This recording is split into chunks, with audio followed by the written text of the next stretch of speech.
Hi, I'm Catherine Klein. I'm a professor in the management department at Wharton and the vice dean for social impact. And I'm going to be speaking today with John Montgomery, founder and chief investment officer of Bridgeway Capital Management.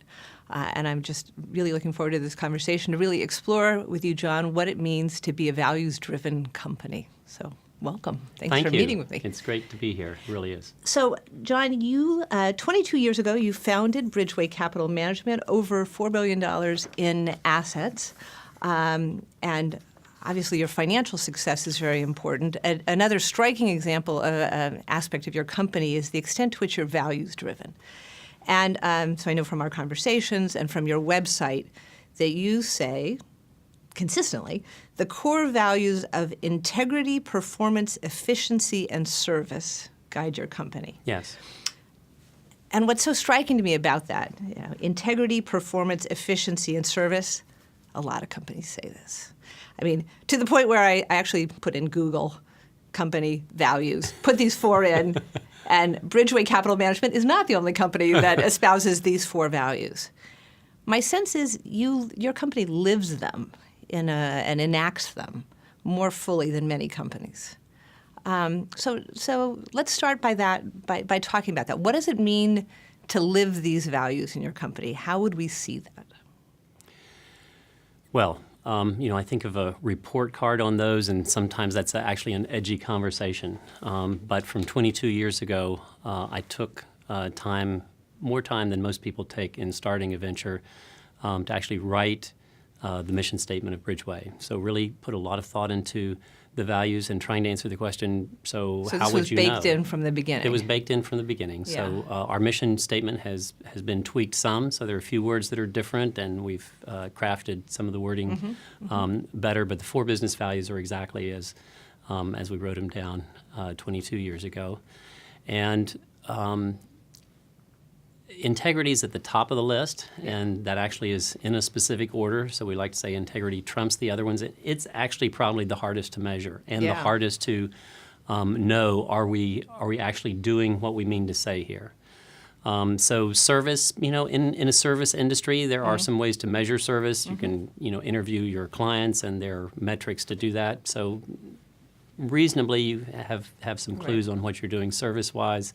Investment performance-wise, in our industry, there are some very clear metrics. The return part is much easier than the risk part, disagreement about the risk. But nevertheless, as an industry for something that you're producing, we actually have very strong metrics on that. Integrity, well, okay, so it means we don't lie, cheat, and steal. Well, that's a good beginning. That is a good beginning. In the financial services business, you can absolutely take that for a given. Right. But essentially, or almost everybody in any industry walks around thinking they're a good person. Right. It's a disconnect not to be able to say that. Actually doing it and having very high standards is much different. And how do you know? So I think of one of the questions is, how is it just not a word on a piece of paper? Right. So let me describe a couple of ways in which that's true. Great. One is in the hiring process. So if you really want to seriously be about a company of integrity, makes a big difference who you hire. And we look for people who can distinguish aspects of integrity. So you're not just saying to people, well, honesty is important. Are you honest? That's right. Because you're going to get what you think out of that. One of the partners at Bridgeway, in his early career, worked for 2 weeks under the top leadership of Enron in the early stages of Enron. Yeah. Now I come from Houston. Everybody in Houston knows somebody that worked for Enron, and typically it took out their career, their savings, and their retirement all in one fell swoop. Right. The partner at Bridgeway, in 2 weeks, came home to his wife and said the following: "I can't work for these people, they're crooks." Wow. Now this was more than a decade before things blew up over, in my view, issues of integrity. Right. And I believe even, so one is we look for that, people that have that kind of intent. Like, and wow, that kind of radar. I certainly didn't see that. I had other friends at Enron, they didn't see that coming. So what is it about this man who has that strong an antenna for well, in his words, a crook. So I don't, I'm not here to dissect Enron, but it was a specific instance. The other one that comes to me is in the hiring process.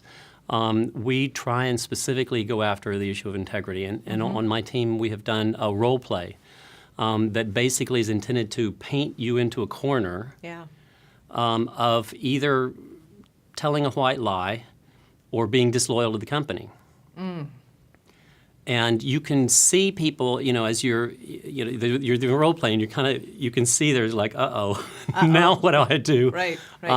Because like if I'm disloyal to the company, I'm probably not going to get this job. And this is just a little white lie. It's not it's be like, I'm out to lunch. Yeah. Like this, you're asked to do that and represent it on behalf of somebody else. At Bridgeway, our standard is you don't lie. And your word of integrity, being true to your word, is very, very important. Yeah. Now, it gets harder than that. I consider myself a person of integrity. I have a very hard time getting places on time. But if I tell somebody I'm going to be somewhere at a particular time and I'm not there, where is my integrity in that word? Right. And how do people see that? That's complicated. In some cultures, there would be no expectation to be there literally, right on time. In ours, it tends to have some other negative consequences. So I myself struggle with areas of integrity, but the role play brings that out. And you can just see in the role play a one in time where they're like, oh, if I go this way. Right. And I've had people, say the white lie, and then you decompress it afterwards and say things like, well, when I was in college and I had a roommate, I did this. It's just what people do. Right. It's just polite. It's just, it's people do it. People expect it. They don't literally mean, think that you're out to lunch. It's just an excuse. We're continually trying to move in the direction of the highest standards of integrity that we can. So that's the second one. The third one that I would say that gets down to the actual operations of Bridgeway would be, we have an internal slogan that goes like this: what's in the best long-term interest of current investors at Bridgeway? Every adjective and word in that sentence is very, very specific. It's long-term. It's not just what we can do to cut corners now. And sometimes you lose revenue-generating opportunities when you're really serious about that. And it's current investors, not the next one that we hope to get. So you have opportunities to make a trade-off in terms of how you spend your time. That's a very active question. We want our investors to know that when they're not in the room, Right. that we're thinking literally about their best interest. And this phrase, what's in the best long-term interest of current investors, is a way to help draw us back in. So in operational decisions, we'll sometimes go write the 4 business values on the board and say, how does this inform our decision? Or say, is there any way in which our slogan is being compromised by entering into this operation? So let me ask you about some other practices and things, very strong, defining, and distinctive practices that you have that I assume are a reflection of your values, and I will. So in order of importance, perhaps, or important, striking to me anyway, I would say number 1, Bridgeway donates 50% of its profits to support charitable and nonprofit causes, organizations, every year. So 50% of your profits you donate. Number 2, you maintain a 7-to-1 salary ratio for all full-time employees. So you, as the the founder, the chief investment officer of Bridgeway, are making 7 times what your lowest paid full-time employee could make. I can only imagine, you probably know, what that differential is if you were with another firm. Did I use the word employees? I think I just used the word employees. I think you did, Catherine. and you never use the word employees, right? So that would be a third one. So those were the 3. That as a 3. Right? 50% of after-tax profits to support nonprofits, 7-to-1 salary ratio. Don't call them employees. So tell us about those decisions, how they reflect your values, and how they create a culture that's distinctive for Bridgeway. Okay. Well, some of these things, there's just a a natural evolution or something in time, and then you work out the details or the implications of. The giving back half is one way we say it. Right. At Bridgeway was, frankly, a very naive idea from the very beginning, and it went like this. I'm thinking about leaving my secure job in another industry that has a paycheck associated with it to start a company, an investment advisory firm, in an industry where I've never worked before. Most people don't make that transition quite in that way. But I thought I had some skills and gifts in investing and had been doing it personally for 6 years and had a reason why I thought the structure and using quantitative methods in investing worked and would be a good idea. It's a low-cost way to do what we do, and if you're successful in our industry, you have the revenues, and if you're lower cost, then you have very strong profits. So I'm thinking about the structure of this, and there's some other wonderful financial characteristics, but thinking about this and thinking like, okay, this should actually be a very profitable company if we do this, and what will we do with that money? My wife and I were 37 at the time. And I thought, we've already kind of achieved the level of the American dream that, well, beyond what we'd aspired to or thought when we were courting in college. Right. I thought I'd be making the equivalent today of maybe $60,000 a year in the path that I thought. So we had a house, we had a car. At that point, I guess we had 2 cars. We had children. We were on our way to saving enough for their college education. Like, we were on track. On all the things, and I had some reservation about too much.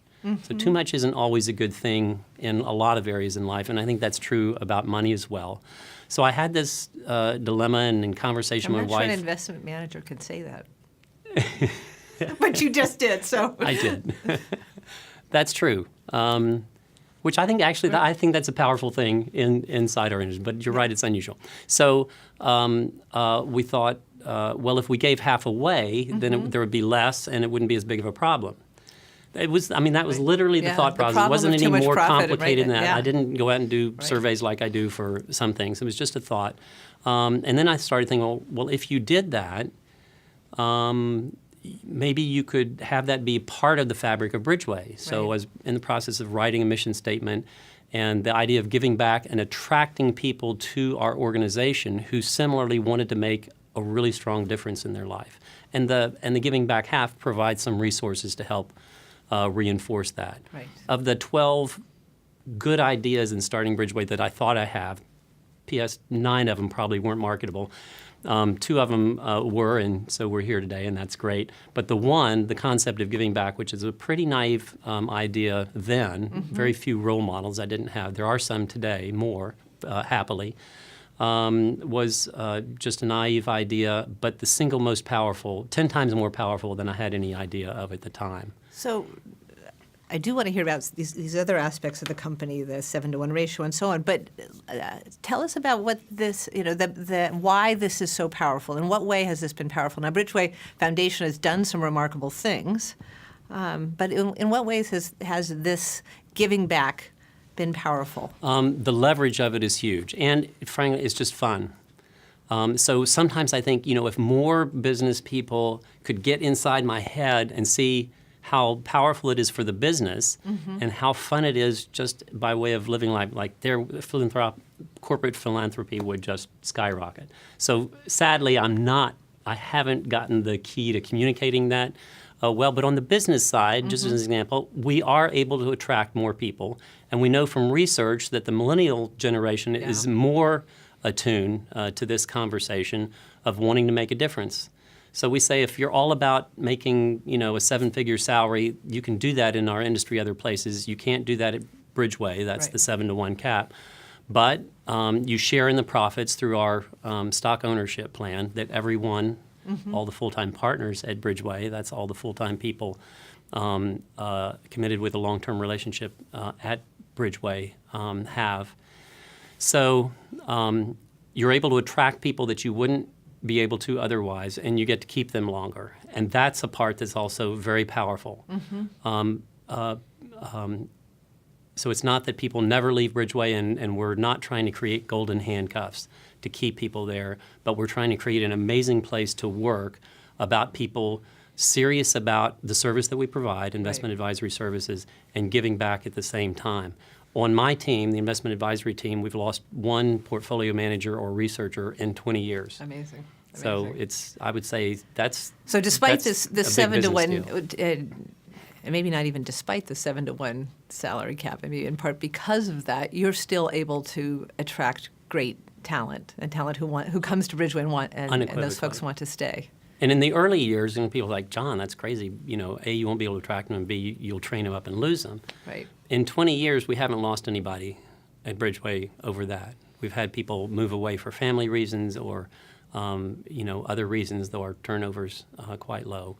But this hasn't hit the radar screen. I can't say it never will, right. But that hasn't been a problem yet. And how do you think the 7 to 1 salary ratio affects the dynamics within your company, the set of relationships among your partners? It sends a signal that we're about something else. Mm-hmm. So, frankly, my salaries of a public record, it's easy to live off of it. Nobody's going to cry about the 7. Right. But it's damped down. Like the president of our company could easily make twice as much if he wanted to just earn more at another place. Could he have the quality of life that he has in his home life that we intentionally try and support for all the partners at Bridgeway? Would he have the opportunities and giving that he has, serving on boards, and potable water is one of his big things. He's done some amazing things there. You only get to live life one way. You don't really know. But these are big things. Right. We hear stories of spouses talk about Bridgeway and what it's meant in their lives, and that's when you really think, okay, we really have something here. Yeah. So we're going to need to wrap this up shortly. I'm interested in how your partners influence your philanthropy. So I know you have a passion and a deep commitment to ending genocide. It's not the only kind of work that you're funding through the Bridgeway Foundation. So how are you connecting partners who are coming to you, for this social mission in part, for this very distinctive company? How do they drive the philanthropy that your company enables? So we're still creating that. So that's a creative process at Bridgeway. We've done some very creative things along the way, and we are very happy to borrow ideas from other people. So one is we have what we call a designation, which means a certain amount of money that every partner has to give away. We send it to their donor-advised fund. In the early years of Bridgeway, this is problematic because there's certain things as Bridgeway we don't want to support. Right. And we finally said, look, we trust these people enough to have them be partners at Bridgeway. And the donor-advised fund provided a way to give it to that entity, and then they control where it literally goes from that. So that was one step. Another step is the affinity groups or committees that we've had at Bridgeway over the years. So that's where groups of partners get together to go after some topics. So we've had one on microfinance, for example, internationally, had one on potable water, 2 on education. These are areas that partners are particularly interested in. My personal area of passion is peacemaking and ending genocide. So this is a life calling on my part, and it's a big deal to me. Yeah. And I'm very passionate about it. And the other partners support this as part of what we call the core mission at Bridgeway. But everybody's called to a different area, and based on your own experiences in life, you may be more powerful in one place than another. We don't want to discourage that. We want to light that up. So it took us probably 10 years to figure this out and how to start these giving groups and involving the partners more in the process. And money is part of it, but it's also volunteering. It's also serving on boards. It's just being creative about what we call transformational change at Bridgeway. Yeah. So last question. I can imagine people listening to this conversation and at once thinking, this sounds great. I believe these values. I want to do this. I want to be part of this kind of company. I want to create this kind of company. And on the other hand, thinking, I'm too busy. I don't have time. I don't have time in my work role to drive this forward in my company. What's your response to those who may be attracted to what you're, and inspired by what you're doing, and simultaneously thinking, too hard, too much time. I can't do it. Well, I think about that like this. I think about I tell a story about life stages, and I say if you think that at 20 years old you're too young, you're too inexperienced, you have student loans to pay off, nobody's going to listen to you, then and at 80 you think I'm too old, I'm spent. People won't listen to me because I'm too old. I might not be able to remember the conversation. Then I guarantee you at 40, what you'll be saying is, I've got a big mortgage, I've got kids whose college education I have to fund, I've got all these demands on my life, there's no way. Right. There is no time of life or situation where you either can or can't do it. It's a decision that you make and how you spend your life. So at any of those stages, live your life fully, be about something important, and if you're too busy, make the decision to figure out how to reduce that. When I was age 37, there was a moment in time where I had a kind of a breakthrough on I was too busy, and it was clear to me I was too busy. So I took some dramatic steps to withdraw from some things. We say you don't have an authentic yes if there's not the possibility of a no. So no is an important word in life too. To focus on what you're really good at, what you're passionate about. Why would you not do that? Yeah. Why would you not do that? People think they're trapped in. You're not trapped in. Yeah. There are, I could go on, but getting the energy of people around you to help make those transitions, I think, is key and important. And you don't have to be rich. You don't have to have the resources that I or Bridgeway do to make those transitions. Great. Thank you so much for talking with us. It's great to have you with us. Thanks, John. Thank you, Catherine. Thank you.